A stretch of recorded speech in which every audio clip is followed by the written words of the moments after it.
Bueno, como decía antes, siempre los expresidentes constituyen una referencia obligada en Fedeagro.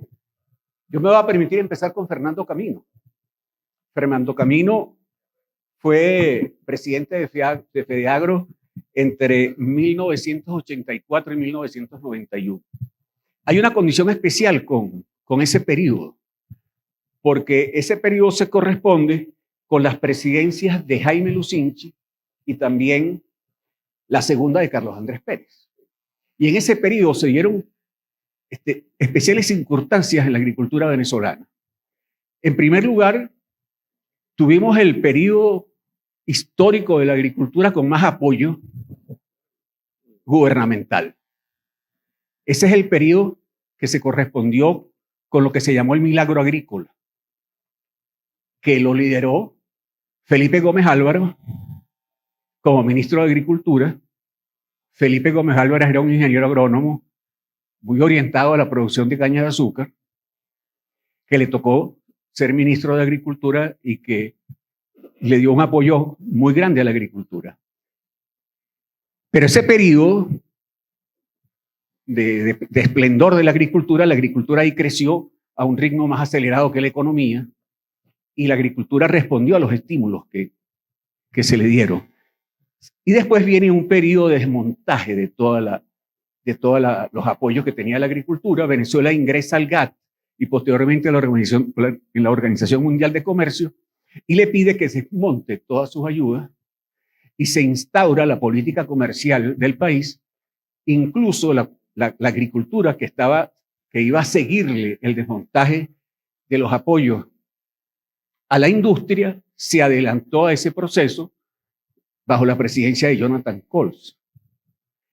Dicho sea de paso, Jonathan, si bien es cierto que dijo vamos a aperturar la agricultura, vamos a adelantar y vamos a quitar todos los apoyos, dijo vamos a conseguirle a la agricultura recursos adicionales para compensar ese apoyo. Y se creó el PICSA, que era un programa con la Banca Internacional de Desarrollo donde se iban a destinar $1.000 millones a la agricultura. Se abrió la agricultura, se descontaron los subsidios, sin embargo los recursos del PICSA no llegaron en su totalidad. Entonces, se perdieron los apoyos y la recuperación de la agricultura que había tenido en los años anteriores se perdió. Entonces, Fernando, ¿cómo vivieron ustedes eso desde la directiva de Fedeagro? Ustedes fueron consultados tanto para la parte de los apoyos como para la parte del desmontaje de los apoyos. Buenas tardes a todos. Gracias por la invitación aquí a mi casa, a Fedeagro. Sí, precisamente ese periodo de tiempo estuve, la gente dirá, bueno, si son 2 años, el periodo de Fedeagro, de la presidencia, porque Fernando Camino tuvo 7. Precisamente por esa problemática que se presentó con la llegada de Carlos Andrés Pérez al poder y la aplicación de un paquete económico que se dice que era de Miguel Rodríguez, pero también se dice que fue una obligación del Banco Mundial, de los organismos financieros internacionales, para poder prestarle dinero al país. Lo cierto es que la asamblea de Fedeagro, cuando yo estaba ya para entregar ese periodo, me exigieron que me quedara 1 año más por la relación que yo mantenía con Carlos Andrés y la fortaleza del gremio de Fedeagro, que tenía 6 años de experiencia, de los cuales José Manuel estuvo conmigo alrededor de 4 años como director, sí. Y Pedro también, Pedro Solano también. Muchos de los que están aquí estuvieron conmigo en el directorio. Bueno, en fin, sí, fue difícil. Gracias a la acción de Fedeagro, nosotros pudimos mantener el subsidio a fertilizante, pudimos mantener la cartera agrícola y pudimos mantener otras prerrogativas que tenía el sector, que estaba planteado en el programa económico de Miguel Rodríguez desmontarlo completamente. Es verdad que tuvimos mucho diálogo con Carlos Andrés. Nosotros nos reuníamos a las 6 de la mañana los primeros domingos de cada mes en Miraflores, además de FEDEAGRO, a la Federación de Ganaderos y la Federación Campesina. Y ahí logramos una gran receptividad de parte de Carlos Andrés Pérez. Y yo le decía, bueno, presidente, pero cuando viene una apertura económica, lo primero que se abre es en el sector bancario, para que no necesitamos dinero, para que vengan nuevas inversiones. Pero bueno, eso fue lo último que se planteó. Claro, Pedro Tinoco estaba, creo que presidente del Banco Central o ministro de Finanzas. Y luego entonces, con la ayuda también de FEDECámara, porque había muchos sectores afectados, porque después de la agricultura venía el sector agroindustrial, venía el sector industrial. Entonces, bueno, logramos en ese año que me quedé, mientras las cosas se enderezaban, logramos mantener la agricultura en producción y mantener algunas cosas que luego, que era lo que yo le decía al presidente Pérez. Presidente, usted no puede de la noche a la mañana desmontar toda una estructura agrícola en un país donde se ha venido trabajando de una forma y no se puede desmontar. Y le ponía ejemplo de otros países. El caso europeo, por ejemplo. El caso europeo es uno de los sectores donde la agricultura se protege más con subsidios. El mismo caso de Estados Unidos, donde no se subsidia directamente, sino que hay un fondo de compensación. Cuando el precio del maíz cae en el mercado internacional, entonces el maíz lo recibe y se paga, lo recibe el mismo Estado y lo paga el fondo de compensación. Y así en todas partes del mundo existe una protección, menos Argentina, que le quitan a los productores por cada cantidad que exporta, le quitan el 20%. Y sin embargo se mantienen, pero ya es una agricultura consolidada. Muy bien. Fernando siempre ha tenido inquietud por la planificación en la agricultura y siempre ha estado trabajando en propuestas de planes agrícolas a largo plazo, etcétera, etcétera. Y has puesto mucha atención a la parte tecnológica. ¿Qué aspectos de la tecnología tú crees que deberían incorporarse en esa agricultura por la que apostamos a futuro? Mira, nosotros en el sector agrícola tenemos que masificar, y FEDEAGRO tiene que tener liderizar este proceso. Nosotros tenemos que entrar en la agricultura 4.0. Nosotros tenemos que entrar en un proceso de que la agricultura entre a nivel de la agricultura internacional, porque si no, no vamos a poder tener ningún tipo de competitividad. Claro, eso cuesta. Sí cuesta, pero también tiene retorno. Y si nosotros no entramos en el proceso de la Big Data, de los software que se manejan en la agricultura, donde los sensores que te permiten al productor en tiempo récord tener una toma de decisiones, nosotros nos vamos a quedar a la saga del proceso productivo. No vamos a poder exportar. Fíjate, el caso que se ha puesto aquí de la exportación de mango, allí se está aplicando tecnología. El caso de las actividades, ¿qué es lo que sucede? Nosotros no podemos seguir peleando por precios. Nosotros lo que tenemos que aplicar tecnología para producir igual que se produce en los grandes países productores de maíz, como por ejemplo Argentina, Estados Unidos. Entonces, eso es el rumbo que debemos llevar. Y FEDEAGRO tiene que asumir ese liderazgo. Mire, aquí hay alrededor de 2 empresas de agrotecnología que estuvimos reunidos con ellos allí en el antiguo edificio de la Prote. Esas empresas manejan tecnología de punta. Sus técnicos no tienen nada que envidiarle a los técnicos del exterior. O sea que es posible masificarlo. Claro, eso requiere apoyo. En primer lugar, apoyo del Estado. Si hay una cosa que tenemos que pedirle al Estado es que instale las redes de conectividad de Internet en la zona rural. Eso no lo puede hacer el sector privado. Eso cuesta. Eso lo ha hecho en todas partes del mundo con el apoyo del Estado. Y nosotros asumir un compromiso. Se instalan las redes de conectividad de Internet en el sector rural, que además cumple una función social, porque eso va a beneficiar también a los habitantes del medio rural. Y entonces, bueno, mire, y nosotros nos comprometemos como usuarios a pagar el servicio.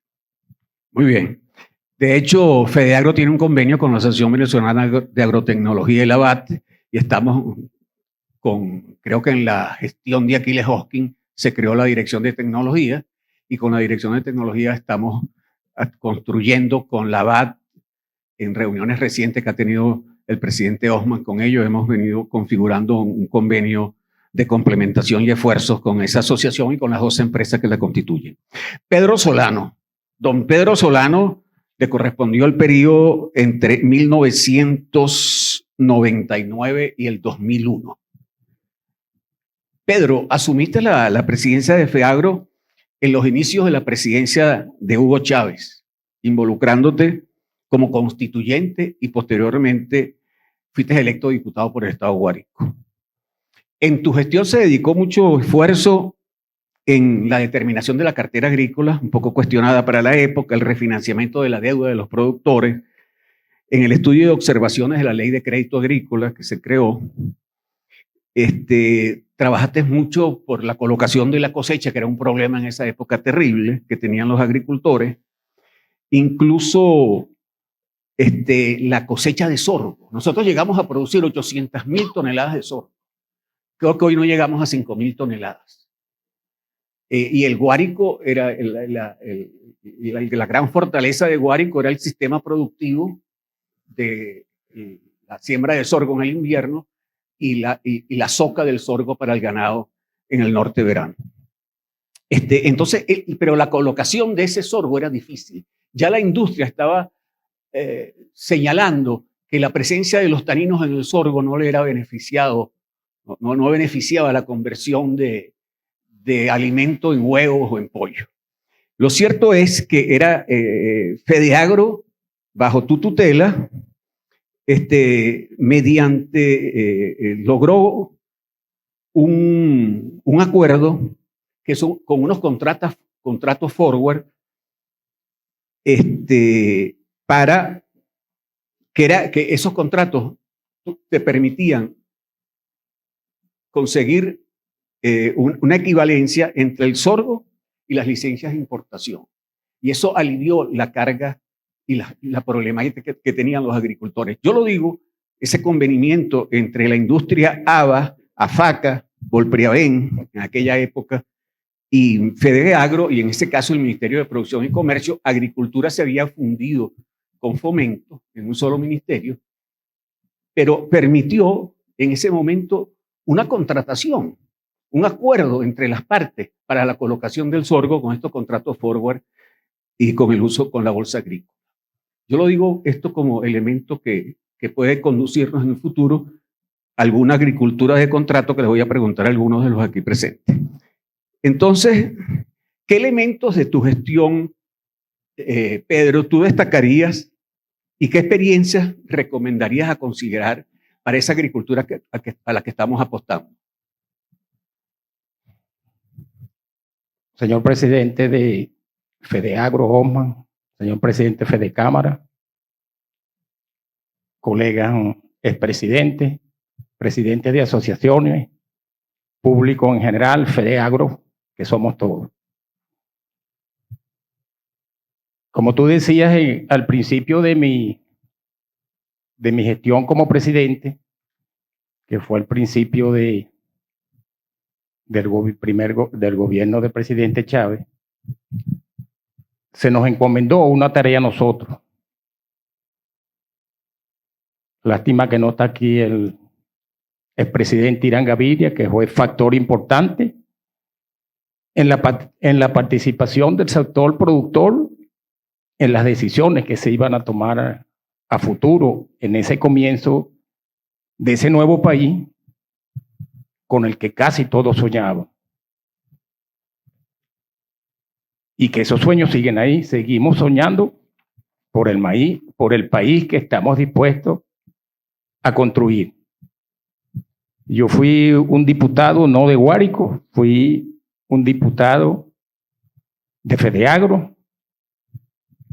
Si se quiere llamar de partido político, ese fue mi partido político en ese momento. Siempre he sido independiente, nunca he participado en las filas de ningún partido político, no estoy inscrito. Y esa es una decisión que se tomó en conjunto. José Manuel González, los gremios de Guárico, los gremios de Portuguesa, que para esa nueva constitución se necesitaba una representación. Yo decía que yo era el menos indicado porque nunca pensé yo estar involucrado. En cualquier cosa estaba dispuesto por los productores, pero lo que nunca pensé que iba a ser a nivel político. Miguel Arocha, que en paz descanse, Juan Casén. Entonces se presentó el proyecto y en consenso decidieron que era mi persona. Por supuesto que yo tuve que hacer una consulta a nivel familiar. Ya mi papá no estaba y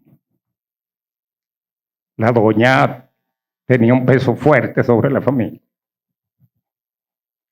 Y fue bien difícil convencerla. Fueron mucha gente a tratar de convencerla hasta que la convencieron. Gloria a Dios por eso y que en paz descanse. Bueno, se presentó el proyecto y debo decir hoy aquí que formamos un equipo, un gran equipo, pero que digo que la persona, todos éramos importantes, pero la que le tocó la tarea más dura y para el cual pido un fuerte aplauso porque está hoy aquí la doctora Elcira Hawkins.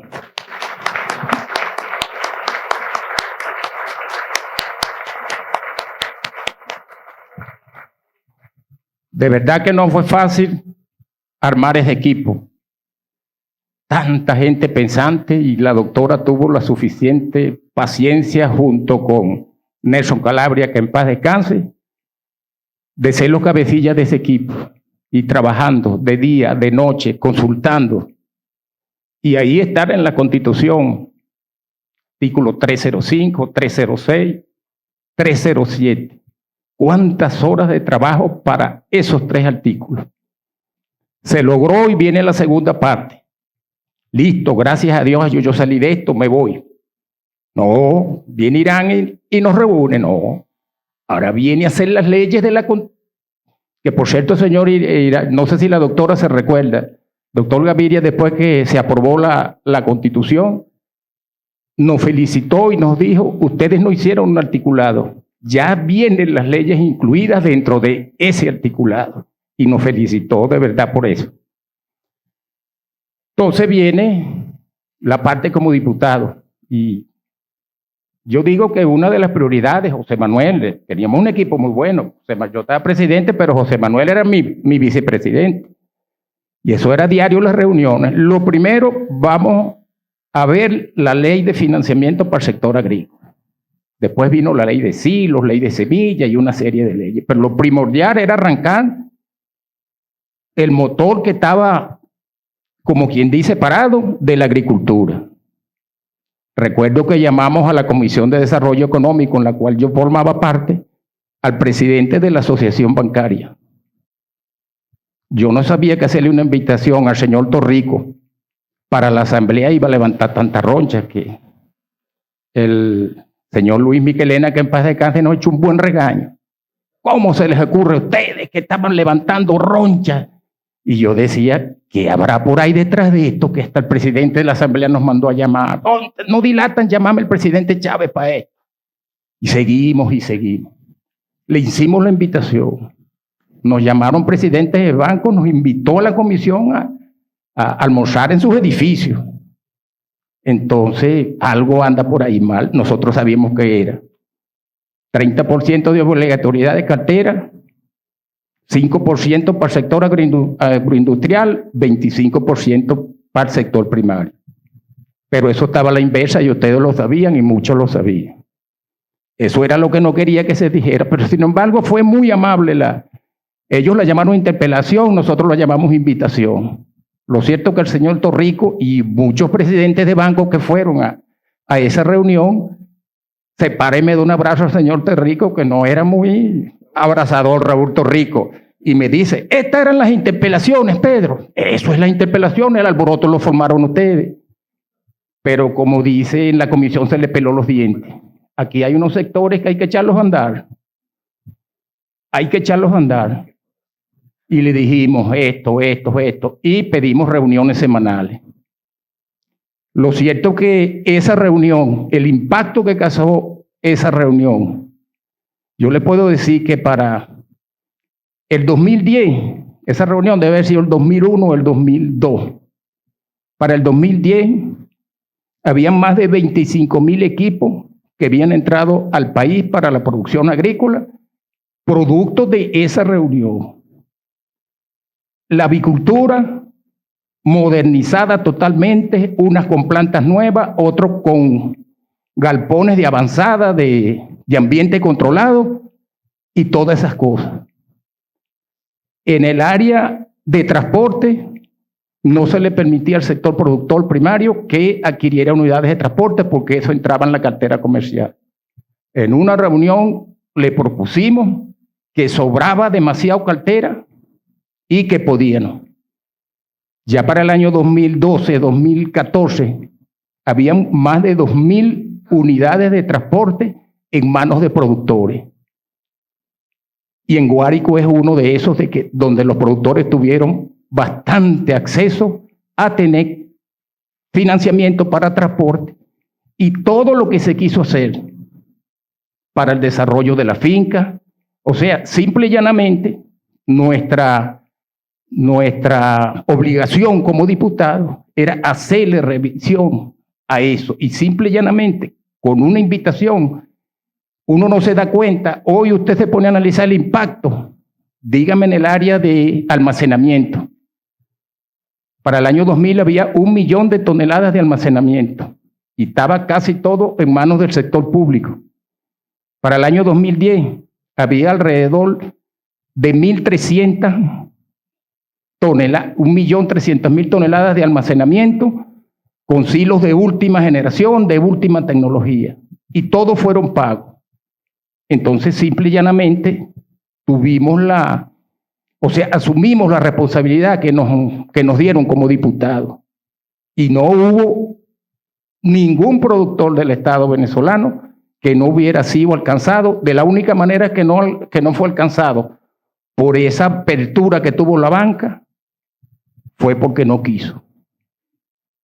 De verdad que eso fue impactante, lo que se logró desde el punto de vista de la modernización del país en maquinaria agrícola, en silaje y la avicultura, que también participó de esa obligatoriedad de cartera que la permitía el Estado. Y ahí cuando dice Fernando de que siempre hemos tenido beneficios del Estado, pero esos beneficios no los hemos sabido canalizar, como era el caso de la cartera. Nunca alcanzaba la cartera, no, se acabó la cartera, pero como le empezamos a meter el ojo bajo una responsabilidad que nos dieron los productores, entonces vemos el impacto que fue solamente invitar a la asociación bancaria a tener un diálogo y que se manejaran como debería manejarse la cartera. Muy bien, Pedro. Dos cosas, Pedro. Mire, nosotros, las voces oscuras van a llegar, esa gente viene de Maracay, y yo le voy a pedir a los expresidentes que faltan por el hecho de palabra que seamos muy concisos, porque esta gente hay que ser consecuentes con ello. Pero dos cosas, Pedro. Primero, nosotros le preguntamos en un foro como este una vez a Ramón Duque Corredor, que en paz descanse, Román, que qué había que hacer con la ley de tierras. Y Duque Corredor dijo, lo que hay que hacer es cumplirla.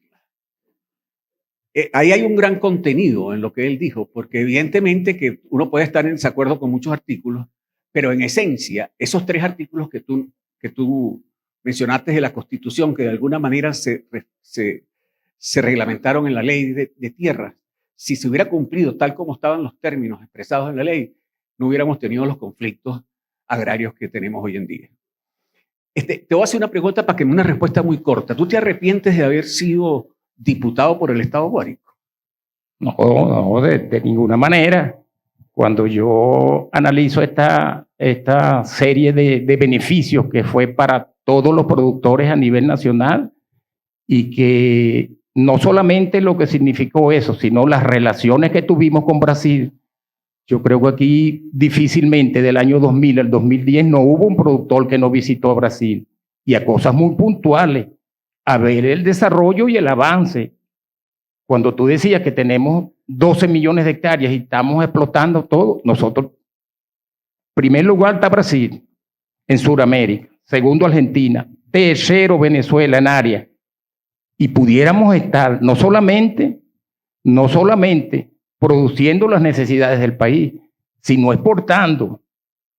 Pero como le decía yo en una reunión al ministro, exportando maíz, no, ministro, olvídese que vamos a ser competitivos exportando, vamos a aportar valor agregado, lo que está haciendo Brasil, exportando carne, exportando leche, exportando lácteos, exportando pollos, exportando cerdos, exportando todo. Eso es lo que tenemos que darle nosotros, valor agregado a nuestra producción. Y el ejemplo, lo más difícil es producir qué es lo que estamos haciendo. Lo más fácil es, después que está en un silo, transformarlo en valor agregado.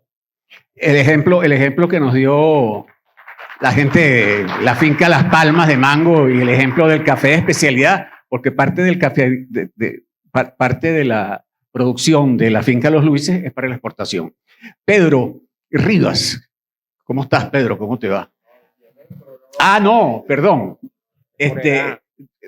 José Manuel me había dicho que él no iba a intervenir, por eso no estaba, ni siquiera estaba la silla de él, estaba prevista. Sin embargo, José Manuel, yo te voy a hacer una pregunta muy concreta.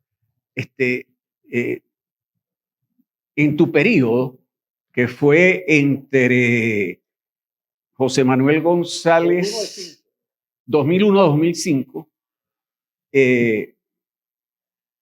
la agricultura tuvo muchas expresiones y muchos resultados contradictorios, pero hubo una constante diálogo con el gobierno. A pesar de, tú tuviste oportunidad de entrevistarte varias veces con el presidente Chávez, incluso en FedeAgro hay un tomo que parece los 3 tomos juntos del Capital, que llamamos el libro gordo de FedeAgro, en alusión a Petete, que contenía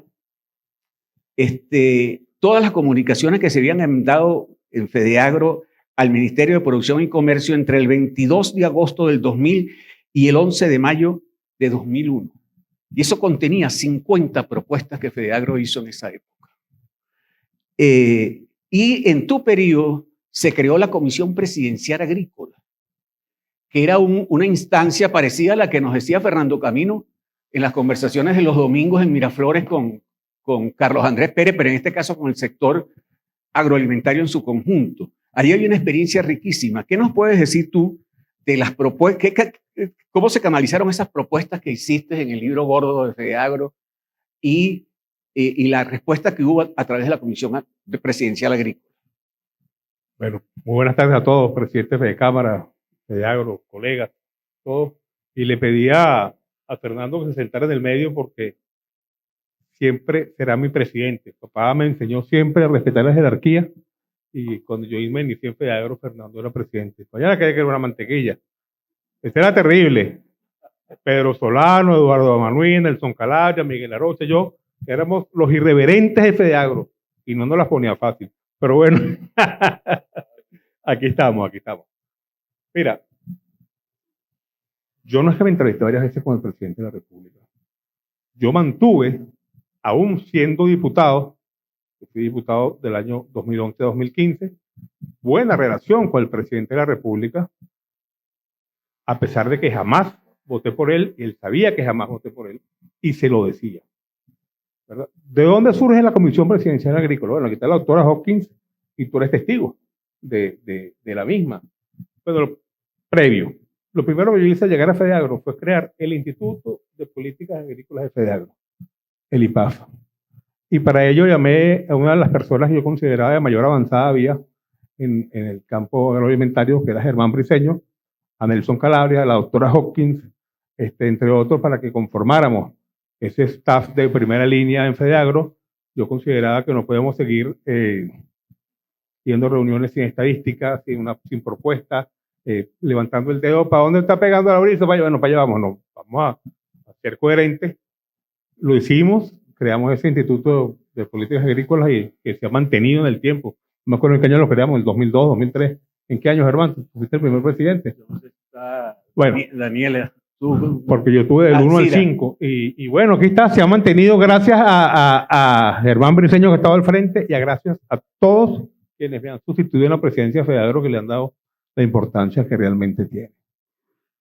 Eso nos llevó, y voy a echar la anécdota completa, no la voy a echar tan completa, pero a raíz de un viaje que se fue Pedro con el presidente, un diciembre, con el cual nosotros estábamos en desacuerdo, y nos enteramos viendo la televisión cuando Pedro se baja del avión presidencial que venían de Nueva York. Coño, pero Pedro viene de Nueva York con el presidente y no nos dijo nada, chicos, ¿qué vaina es esa? Se nos fue escondido. E iban a hacer una reunión con el presidente y no, pues no pueden dejar Fedeagro por fuera. Y logramos que entrara Fedeagro a la reunión con el presidente. En esa oportunidad le hicimos una presentación al presidente de la República de alrededor de 45 minutos, donde le dijimos todo lo que está sucediendo en el sector agropecuario, agroalimentario, pero de lo mal que lo estaba manejando su gobierno. Asimismo, terminando la reunión, Salón de los Espejos, el presidente acaba de promulgar sus leyes, la ley de tierra, que era su niña bonita.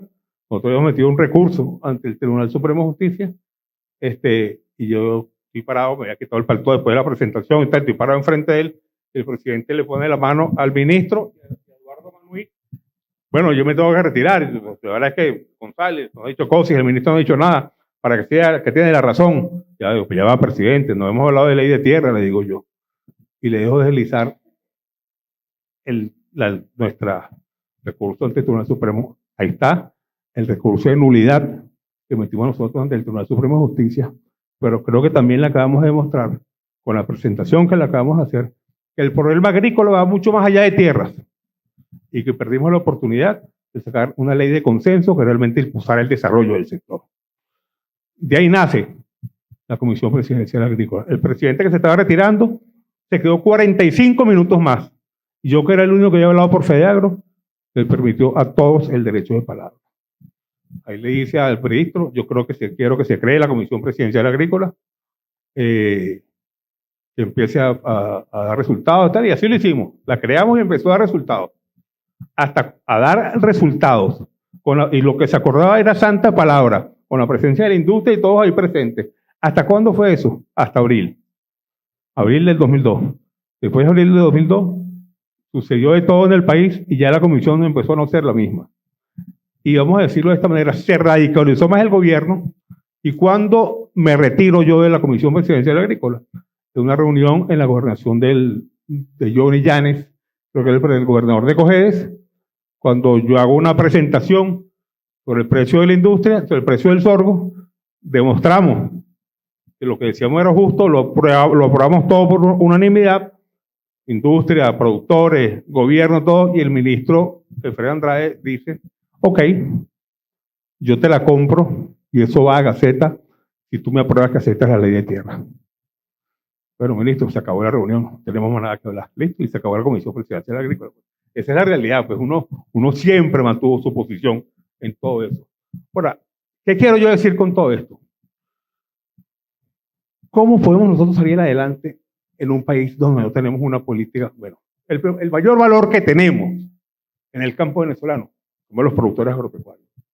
Nadie como los productores agropecuarios venezolanos, pero nadie, absolutamente. ¿Qué fe tan grande? Y qué constancia y trabajo tenemos. Y siempre estamos ahí, ¿verdad? Ahora, sin una verdadera política agroalimentaria a largo plazo, y a pesar de ello, a pesar no de estos 26 años de gobierno, a pesar de todos los gobiernos anteriores, porque no ha habido una verdadera política que impulse el desarrollo del sector, ahí hemos estado nosotros. Y los avances que hay en materia tecnológica son gracias al sector agroalimentario, hacia el sector privado, perdón. No ha sido precisamente gracias al gobierno. Ha sido el sector privado que ha impulsado todo ello. ¿Cómo podemos nosotros competir cuando tenemos una ley de semillas que bajo mi gestión, pues fuera yo diputado cuando la aprobaron? Nosotros éramos minoría y ellos eran mayoría. La ley de semillas que está aprobada en la Asamblea Nacional. Es una locura. Eso es una vaina del siglo V, ni siquiera del siglo XVIII, una locura. Bueno, ¿cómo podemos, si no hay verdaderamente algo que impulse, que te permita a ti? Bueno, vamos adelante. Vamos a planificarnos en este tiempo, tenemos esta visión, esta planificación y para allá vamos. Imposible, es imposible realmente. Sin embargo, nosotros hoy estamos compitiendo en muchos rubros. Nosotros hoy podemos decir, podemos exportar carne, porque lo hemos hecho nosotros.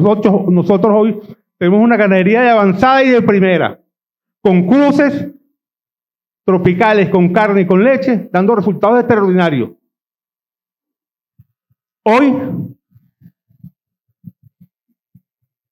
nos pagan el maíz hasta por debajo del precio internacional muchas veces.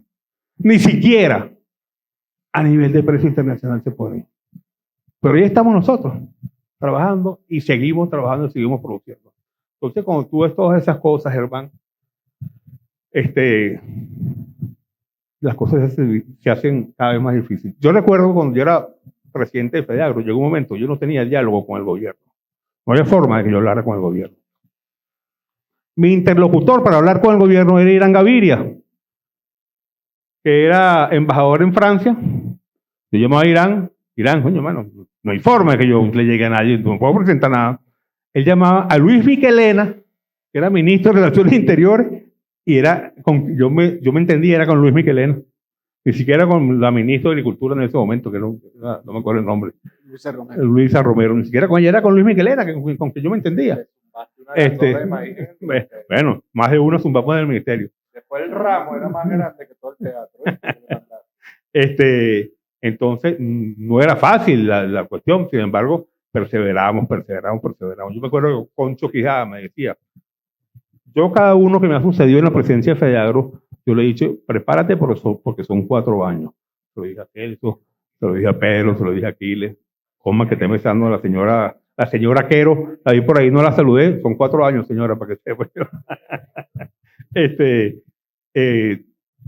Bueno, no es fácil, que me fue lo que iba a decir, pero... Tiempo, diputado, se le acabó el tiempo al toro. Bueno, pero aquí estamos nosotros dando lo mejor, seguiremos dando lo mejor. Ahora es cuando este país cuenta con nosotros, no tengo ninguna duda de que vamos a salir adelante y que vamos a hacer de Venezuela este país hermoso, grande y próspero que todos anhelamos, en donde haya oportunidad para absolutamente todos, con igualdad de oportunidades para todos. Muchas gracias.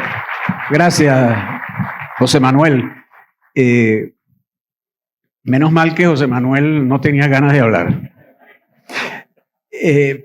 Pedro Rivas. Pedro, fíjese, José Manuel fue presidente de FEAGRO, estuvo aquí como presidente de FEDECámaras y después fue diputado.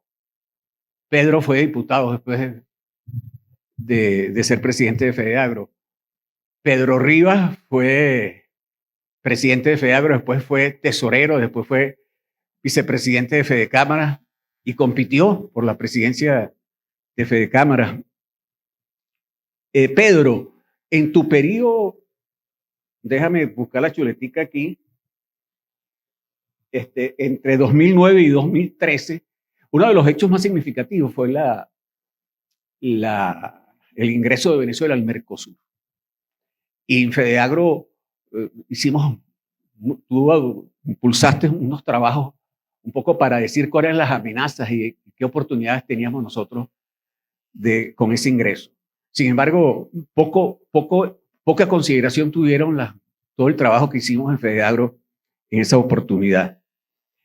Pero tú, además de eso, Pedro, Pedro tiene la virtud de haber deserializado a Fedeagro. ¿Por qué digo eso? Porque todo el mundo pensaba que Fedeagro era maíz, sorgo y arroz. Son los 3 cereales fundamentales. Pero Pedro se ocupó mucho de las hortalizas y el desarrollo de otros rubros en Fedeagro. Y en la producción de hortalizas, Pedro es cerealero, pero también es productor de hortalizas, es un productor de hortalizas de avanzada, allá por el área del Sombrero. Pero tú has experimentado lo que es la agricultura de contrato, porque toda la producción de tomate que se desarrolla ya en el norte del Guárico tiene como destino la industria, y esa industria se hace bajo contrato. Eso es un ejemplo de que sí es posible la agricultura de contrato para el resto de los rubros. ¿Qué experiencia tú nos puedes señalar en relación a eso y qué propondrías tú para esa agricultura que tenemos que estamos apostando y que tenemos en la imagen objetivo de los próximos años? Gracias, buenas tardes a todos, presidentes, amigos, todos agricultores, colegas del sector privado. Déjame decirte algo, Germán. Aquí quien realmente impuso dentro de Fedeagro el tema de las hortalizas fue José Manuel González. Cuando en una llamada me dijo, mira, tenemos que incorporar de nuevo lo que es la hortaliza y el tabaco y el tomate, todo lo que es el rubro de hortalizas. Hay un expresidente de Fedeagro que se llamaba Toro Layón de allá del Sombrero, que era un productor. ¿Tú te acuerdas de eso, Camilo, verdad? ¿Cómo no? El presidente de Fedeagro era allá.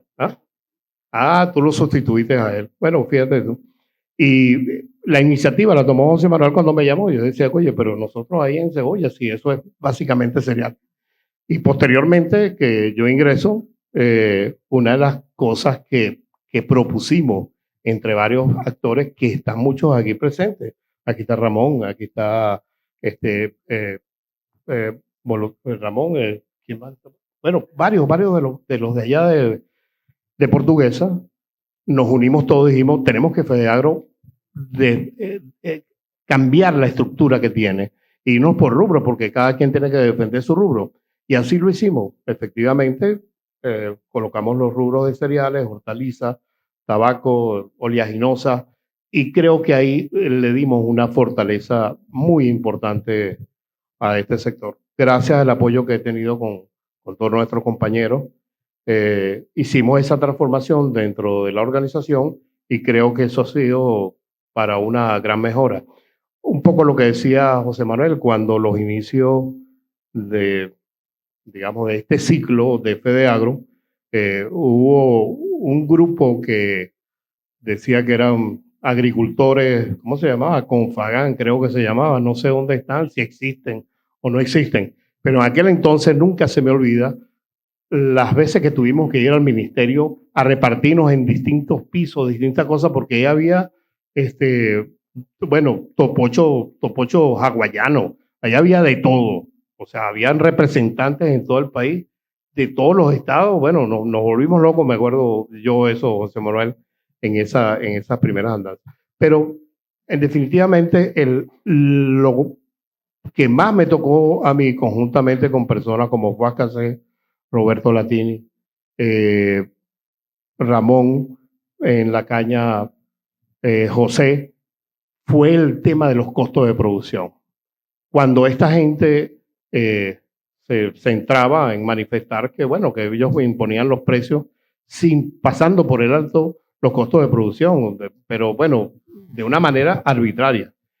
Y por supuesto, como llegó una época más o menos de bonanza, cuando tú le decías que necesitamos producir hortalizas o algún otro rubro, dice, pero ¿cuánto es eso? ¿Cuánto se necesita en el país? Ah, son 17 kilos por persona. ¿Cuánto es eso? Tanto. Ah, lo importamos, no hay problema. Importamos cebolla, importamos tomate, importamos maíz, importamos todo. Eso me tocó a mí con unos viceministros que estaban en ese entonces, hoy en día todavía están en el Ejecutivo. Pero ese cambio que hicimos, esa transformación, nos conllevó a tratar de conseguir algunas, lo que tú decías, agricultura por contrato.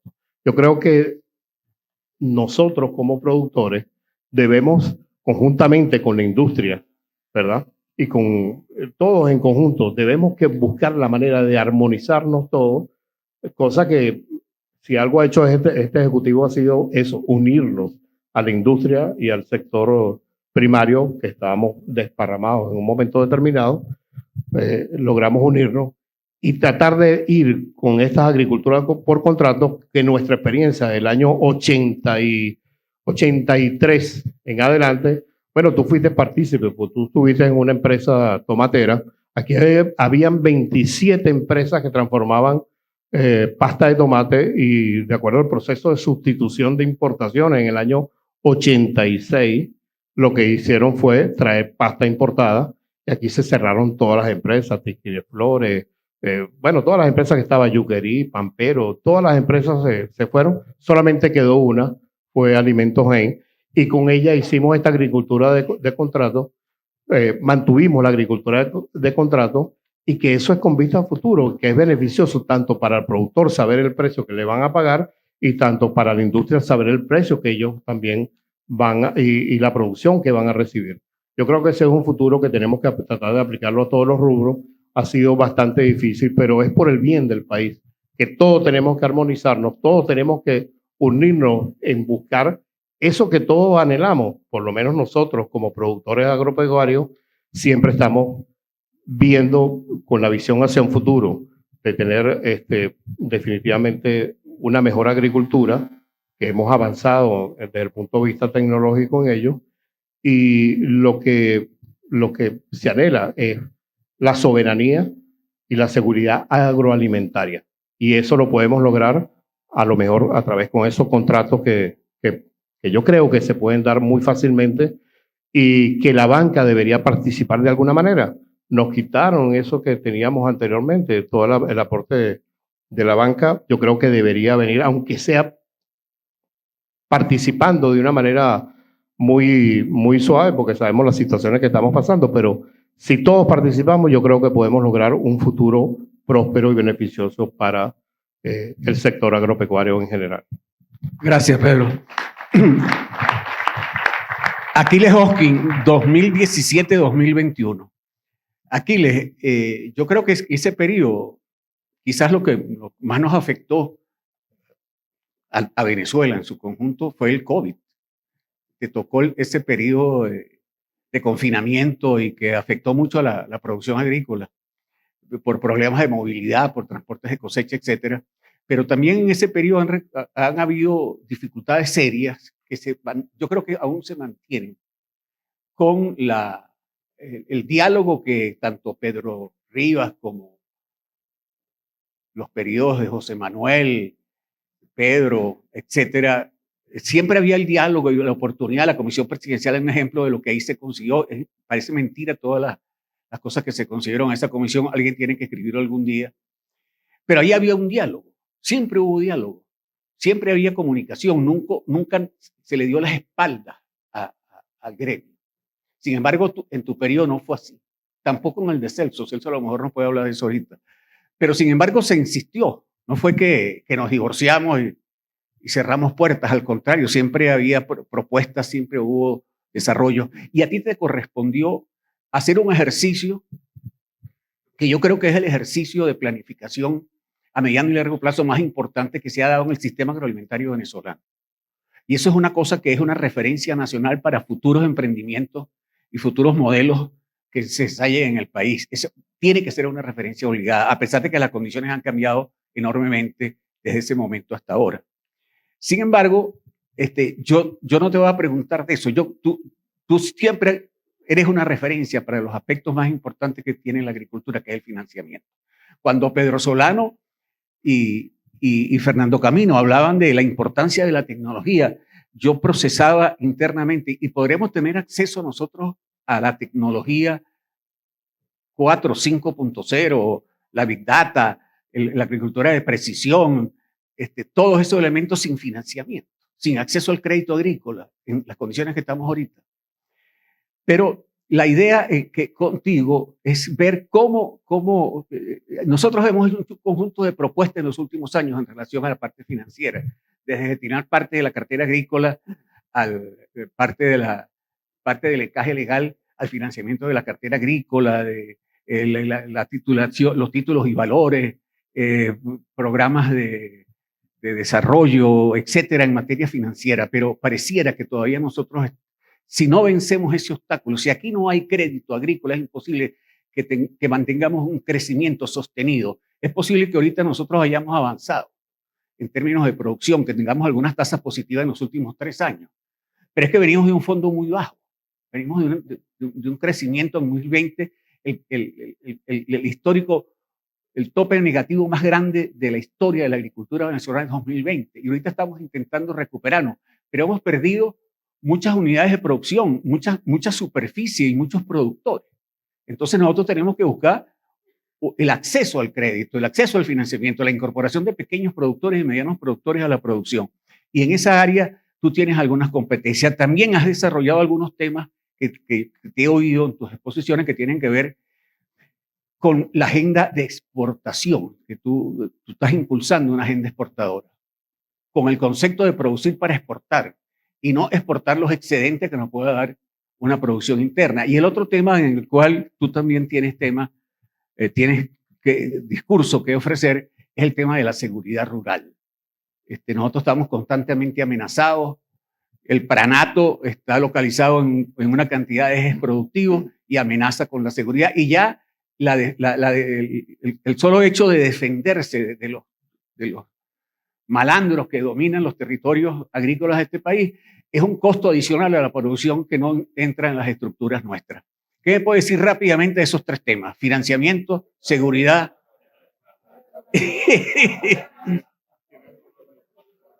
Yo sé que él lo va a hacer rápido. Primero me llamaron Aristide. Ahora se toma 15 minutos en la introducción y me da 2 minutos. ¿Cómo hago? Voy a recurrir a la inteligencia artificial para responderte, hermano. Bueno, muy breve. Voy a mirar por el retrovisor rapidito. Nosotros caímos en un estado de orfandad por allá durante mi gestión. Y esa profunda crisis país y ese desamparo absoluto donde ya no había subsidios, no había apoyo, se acabó el crédito, se acabó todo, lo que nos hizo fue aprender y mirar de cara al futuro cómo construir una Venezuela sólida y sostenible en el tiempo. Y ahí vino esa propuesta de política pública a la que tú refieres, Germán, que sí, yo creo que ha sido una propuesta de políticas públicas la más ambiciosa que por lo menos yo conozco, donde, por cierto, cada uno de estos expresidentes que hoy aquí me acompañan y los que no están fueron fuentes de consulta, algunos más activos que otros. Fernando me acompañó muchísimo en toda esa iniciativa que abordamos del sector, donde lo que quisimos hacer fue una propuesta para el sector agroalimentario nacional. Era una propuesta para Venezuela, no era la propuesta para Fedeagro, ni era la propuesta para un partido político, era la propuesta que Venezuela necesitaba. Y la construimos nosotros y por eso asumimos la responsabilidad, porque consideramos que, bueno, ¿quién mejor que los dolientes, que quienes vivimos esto de verdad, podíamos construir esa propuesta? Y con esa visión la hicimos. Y hoy en día está más vigente que nunca, hermano. A pesar de que hayamos ido recuperándonos, porque sí ha habido crecimiento, claro que sí. Crecimiento versus los años anteriores, todavía estamos lejos de lo que algún día fuimos. Pero lo más importante es que aprendimos, porque hay algo que tenemos que tener presente. Las crisis pasan, pero si no aprendemos, pueden volver. Y eso es lo que nosotros no podemos permitir. Tenemos que haber aprendido de lo que sucedió y mirar al futuro.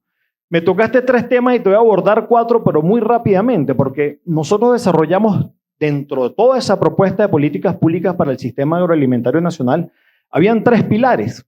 Referiste tú el financiamiento.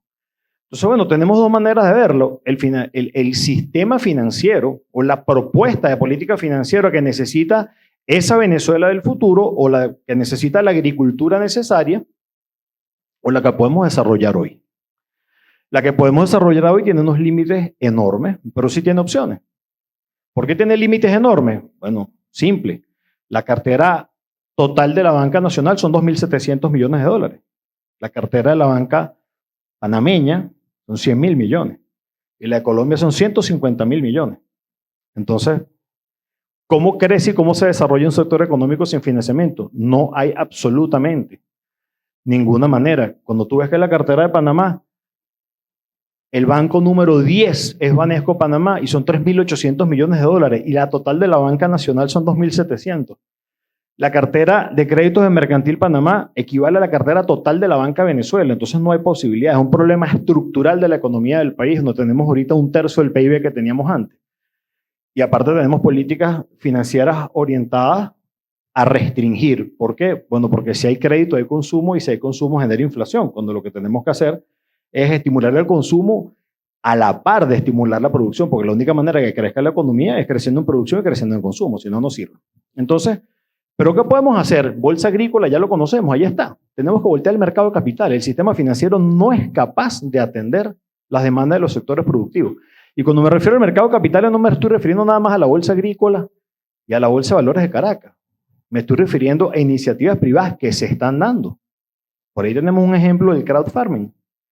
Por ahí tenemos iniciativas privadas de fondos de inversión privadas para apuntalar el negocio. Y es que allá es que tenemos que voltear.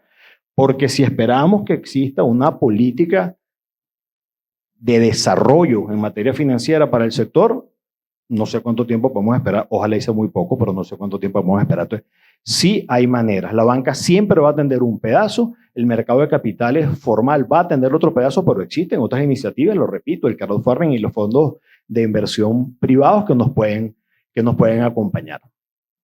En materia de exportación, tú lo dijiste tal cual. Nosotros no podemos, la visión de la Venezuela exportadora no se puede construir de la base que voy a exportar es el excedente. No, la visión es distinta. ¿Qué demandan los mercados internacionales? Aquí vimos el ejemplo del mango. Yo tengo que producir lo que el mercado quiera. Colombia, que todo el mundo lo conoce por exportador de café, cuando Colombia no para la exportación de café, pero cuando falta, importan cafés robustas de Brasil. ¿Por qué? Porque el café premium patrocina el Roland Garros en París. Porque el café premium se vende en los mejores mercados del mundo. Entonces, cuando falta para el consumidor, se importa, no pasa nada. Creo que el principal importador de leche, por ahí está Rodrigo que me corrija, de Europa es Alemania, pero es el principal exportador de productos lácteos procesados. Entonces, de eso se trata. No es que voy a exportar el excedente, es cómo nos sentamos a orientar una producción para exportar, para atender mercados internacionales. Y esto tiene que venir necesariamente ligado, Germán, a la innovación y la tecnología. Y la innovación y la tecnología no son equipos. Eso es parte de la tecnología. La tecnología es conocimiento, tiene que haber transferencia, capacitación, hay que formar a la gente. Me voy a robar 2. Hay que ser irreverente, presidente, si no. La tecnología suma muchas cosas. Tú me hablas del tema de seguridad. Bueno, es un tema gravísimo. La exposición que tenemos a la extorsión, al secuestro, como lo dices tú, aquí se acabaron los subsidios. Nosotros tenemos una carga sobre nuestros hombros. Nosotros pagamos un impuesto para poder producir. ¿Impuestos en qué? En que no hay vialidad, en que no hay servicio, en que no hay electricidad, en que es complicado conseguir combustible, en que tenemos a la delincuencia organizada atrás de nosotros. Pero a pesar de todo eso, sí tenemos cómo seguir adelante. Y lo que yo sí los invito a todos, y por algo creo que estamos todos aquí, es a que esa Venezuela necesaria, esa Venezuela que soñamos, es la construcción de ella, que estoy seguro que está más temprano que tarde, está en nuestras manos. Eso no lo vamos a entregar a nadie. Nunca perdamos la fe. Creo que no hay nada más optimista que un productor agropecuario. Estamos en el país más bello del mundo, con unas bondades que nos dio la naturaleza gigantes, y aquí tenemos a los más fuertes, los venezolanos. Gracias a todos. Gracias, Aquiles. Bueno, yo no me voy a referir a lo que pasó en el periodo de Celso porque hace 5 meses era presidente de Fedeagro. Sí, pero estoy sí oxidado, pero- estoy oxidado. Pero sí me voy a referir a 3 de las propuestas o 4 de las propuestas que tú en estos 4 últimos años has planteado. El primero, la agricultura de contrato. Luego, la parafiscalidad para la agricultura, los fondos parafiscales, los fondos para el desarrollo y los acuerdos de competitividad. Esos tres planteamientos que te tocó a ti desarrollar en tu presidencia son 3 de los pilares básicos que tiene la agricultura colombiana y exitosísimo. Y después las alianzas con centros de investigación y desarrollo tecnológico como el INIA, el CIAT, el FLAR, el CIMIT, el INFPRI, el INTA, Embrapa, universidades nacionales, incluso gremios de afuera, como el caso de la cooperación que logramos nosotros en tu periodo con FENALCE. Estas propuestas, el sistema de estabilización de precios para la agricultura de contrato, los acuerdos de competitividad y estas alianzas, ¿de qué manera podemos contar con ellos para el futuro? Gracias, Germán. Bueno, buenas tardes. Saludar al presidente Capozolo, Tiziana Polecer, mi morocho Trejo, que hacemos parte del comité directivo de FEDECámara. Agradecer a todo el personal de FEDECámara, presidente también, nuestro director ejecutivo por el apoyo para los 60 años de Fedeagro, presidente Quero, todo mi respeto y sabemos que no es fácil. Bueno, uno entrega el mandato, ¿no? Pero son 4 años que van a ser rudos. Uno ha aprendido de cada uno de estos hombres de esta era moderna. Falta Antonio Pestana, seguramente está enfrascado en su finca. Gustavo Moreno también, presidente que está en México, no pudo estar con nosotros. Irán está en... Compañeros de directorio, presidente del comercio, presidente de la inmobiliaria, Josefina, que cumplió años y no fue a trabajar el lunes porque se acostó como a las 5 de la mañana. Rusián, lo veo por ahí, presidente de FEDECámara portuguesa. De verdad que lo que quiero mencionar es que ya no es solo Fedeagro. Yo creo que también FEDECámaras, ahora que estoy haciendo parte de FEDECámaras y que tenemos aquí un expresidente de FEDECámaras y Pedro Rivas también estuvo con nosotros, ver cómo también estos sectores que también están golpeados, pero cómo se maravillan del carácter de resiliencia que tenemos nosotros los agricultores. Por otro lado, todos nuestros amigos empresarios que nos proveen de insumos y que nos dan crédito. Sí, no hay crédito suficiente, ni lo va a haber de aquí a lo mejor a una década si la inflación no se para, si no hacemos bien las cosas, pero realmente estamos tratando de hacer grandes esfuerzos con la VAT. Veo que está José Augusto, aunque tengo un faro, tú sabes, como de esos que matan a los conejos, que me alumbra, pero aquí está la familia, la representatividad de la agricultura venezolana. Presidente Capozolo, el valor de la producción este año, cuando yo la dejé en julio, tenía una proyección de un valor de unos 4.600, 4.800 millones de dólares, que estoy seguro. Por ahí está Luigi Picela, presidente de FEDECámara. Luigi, vi fue la luna cuando llegaste, un abrazo de Conindustria. Y que realmente cuando la llevas al transformador y luego al anaquel, eso más o menos se vuelven entre 10, 11 mil millones de dólares. O sea, el sector primario, aguas abajo, genera mucha economía, mucho empleo, primario, secundario, y de todo lo que viene importado, que más o menos en materias primas estamos hablando de unos 2.600 millones de dólares y productos terminados donde está la pasta turca, alrededor de otros 1.800, estamos hablando de 4.000 y pico millones de dólares. Se pueden imaginar de lo que es el negocio de alimentos, ¿no? Y es importante. En el caso de la agricultura de contrato, cuando estaba el presidente Rivas, lo que no había, como había algo más de crédito y negociábamos directamente con las industrias, negociábamos directamente con los supermercados, no había intermediarios, que ha nacido a raíz de la falta de financiamiento, de apoyo financiero, la falta también de pulmón financiero hacia los que nos compran las cosechas, nuestras verduras, nuestras frutas. se incrementaron sobre todo en un sector mucho más desprotegido de micro y de pequeños productores que son los hortaliceros, los productores de fruta. Entonces es un mercado totalmente imperfecto que para ellos lograr tener una agricultura de contrato fue una meta y trabajamos muchísimo. Trabajamos inclusive, hicimos un programa que se llamó el Promor, que la segunda fase del Promor era justamente la comercialización. La debilidad está ahí. Los intermediarios se llevan el 60-70% de esa posible ganancia que pudieran obtener. Y entonces el debilitamiento es tal. Hay casos de contratos, lo tenemos en el azúcar, en el frijol chino, también en el maíz. Ya se están dando por parte de Empresas Polar programa bastante ambicioso, el programa Saturno, que yo creo que se puede englobar bajo una agricultura de contrato. ¿Y qué es la agricultura de contrato? Bueno, que te anticipen dinero por tu cosecha. Hay que crear confianza, reglas de comercio, presidente del comercio.